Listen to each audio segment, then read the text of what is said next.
Hey everybody, welcome back to the channel. So I'm here with the MX30 is what I've been calling it.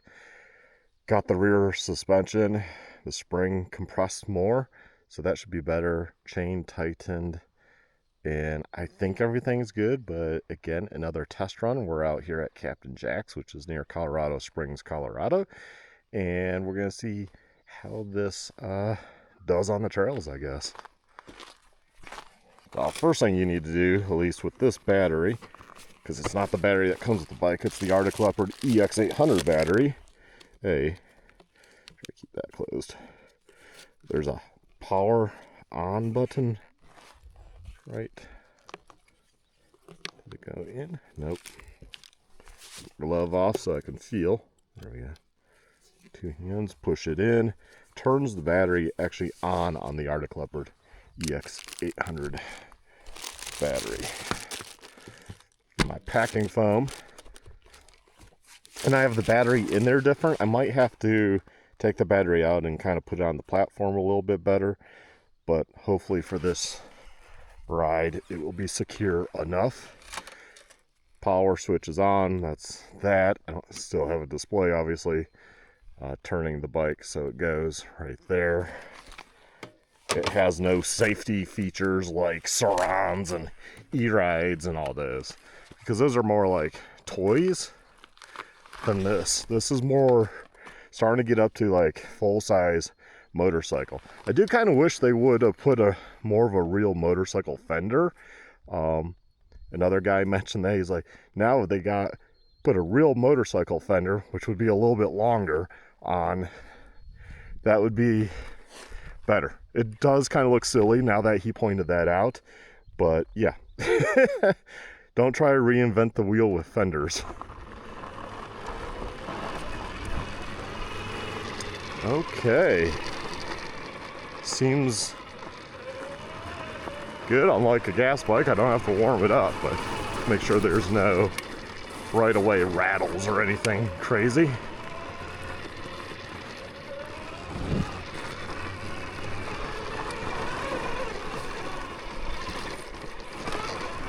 Yeah, I think the rear suspension is now a little better. It's not that hard to adjust, really, but taking the subframe down was pretty easy. Let's go up Jack 665, make some videos, get some pictures.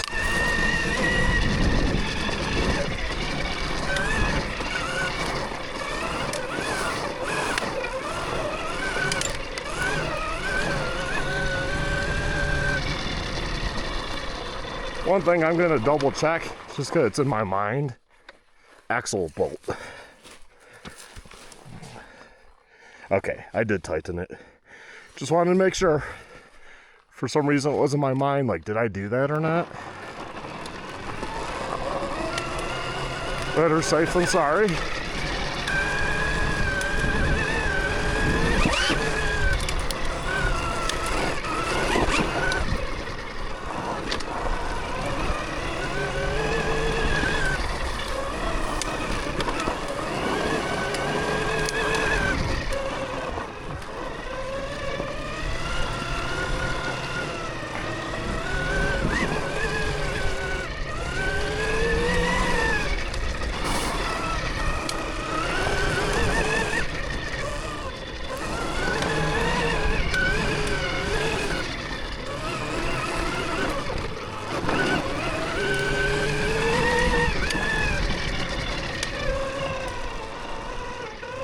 If I recall, the measurement for ground clearance was 12.2, and the Ray, who we have in the shop, Aaron's Ray, that was like 12.6.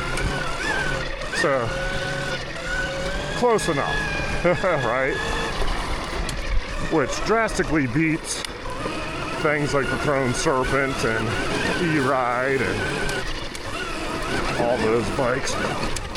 Woo!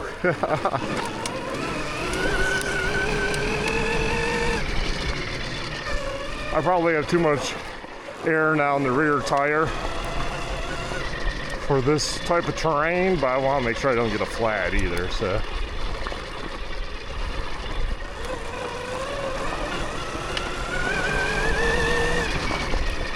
Might actually get some either moose balls or nitro mooses, bibs, in other words, and put it in the tires.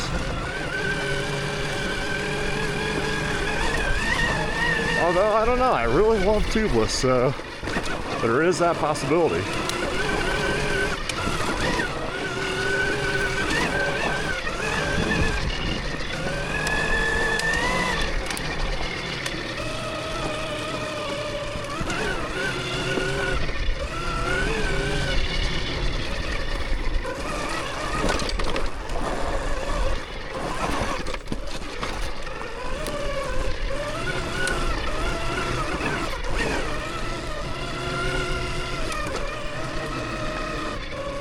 It does take getting used to riding an electric bike. Oh yeah. Because you don't have that sound of an engine.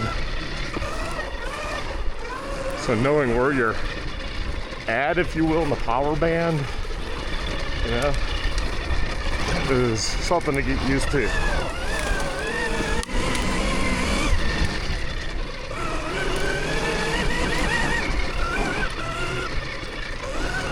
It's early enough and the parking lot's empty that I'm a little more confident that probably won't be too many mountain bikers, but could still be a few.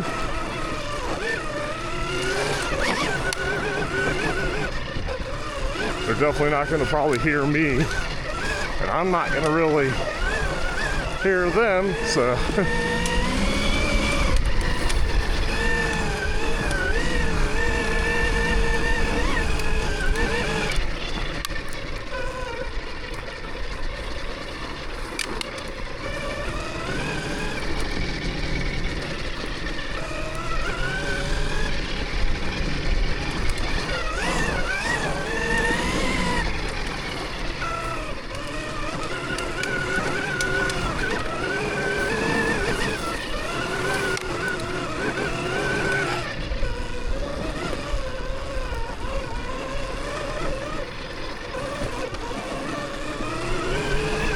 only bike in the country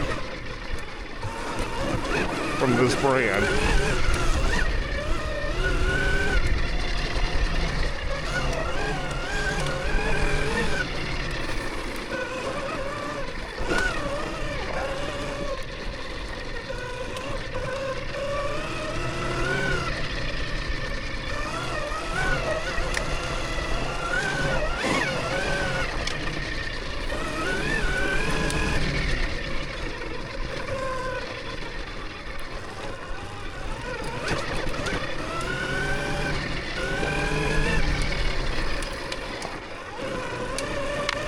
Yeah, I really think the battery size should probably be two options. A smaller, lighter weight for if you're doing like track riding. And then like the one I have in here, like Arctic Leopard, which I believe is the EBMX battery. 74 volt, 75 amp hour. Because for trail riding, that's what we want. Because we want to go explore.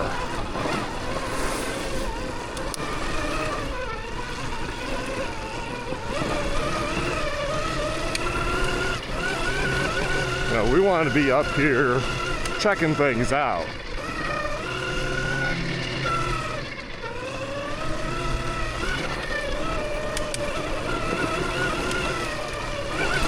So for track, obviously, you don't need a huge battery, but, you know, for this type of riding, you want a big battery. I'd even say, with the room under the seat, I wonder if you could do a 74 volt, like 90 amp hour, and it would just fit under the seat. Call that like the Adventure or something battery package, you know? Hey, it's not an adventure bike, but you know what I mean. You're going out there and you're gonna go hit a big long loop. You wanna do 80, 90 miles. You'd be the class leader in range. Yeah, does it add more weight? Sure.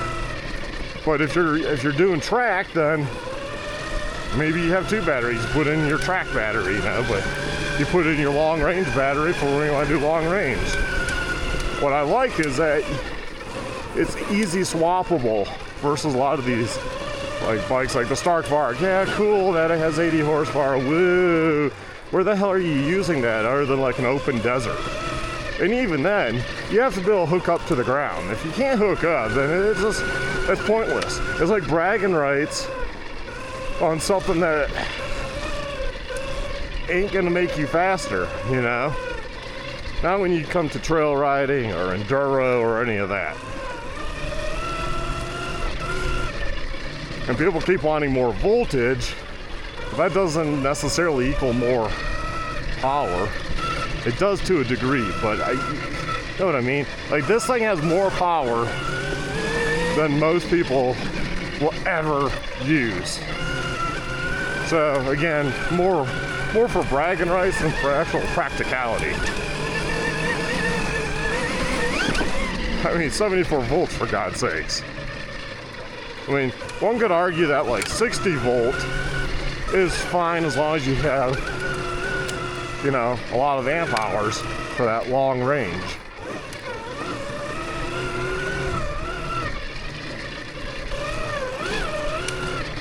Now, they might have, on their bigger bikes, might be a bigger spec battery, might be more power, because they do plan for a 45 kilowatt liquid cooled design. So then that might bring into play bigger, more voltage, hopefully good size amp hour. And because you're putting out that type of power, you start needing liquid cooling. Now, I should note today, or at least this morning, is pretty chill out here. It's cool. So, is it freezing? No. I'd guess it's like 40 degrees, maybe even upper 30s as I go up. But, you know, it's gonna get really warm today, so I don't know how long I'll be out. I don't even know how far these trails are open. I don't have a battery indicator. Ooh, that's me.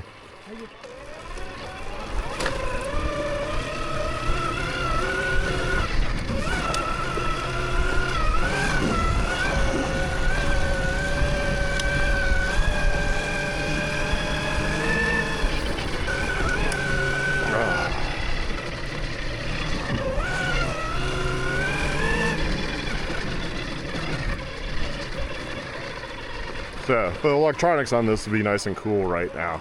So obviously a good test for it is going to be like hot weather, right? But have to wait for hot weather. Okay, so made it up to high drive. Seems like it's doing good. Obviously, like I said, no battery indicators. I can't tell you, so that makes it a little scary. So I'm kind of going off of Arctic Leopard. I know Arctic Leopard will come out, do the loop, have plenty left when we get down. I think there's snow anyway, so I don't think there's any loops. So we're just going to go up and see what happens. Now, I went over this before, but I'll go over it again because it's a new bike. I have power on off. I have a park. If I hit that, it doesn't do anything. So if you just stop so your buddies don't come up and do that.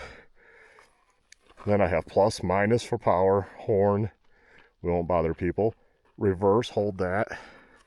Go and reverse. Don't know what B is, and I don't know what these two buttons up here are. I'm going to go ahead and go, just so I don't catch her on the skinny area.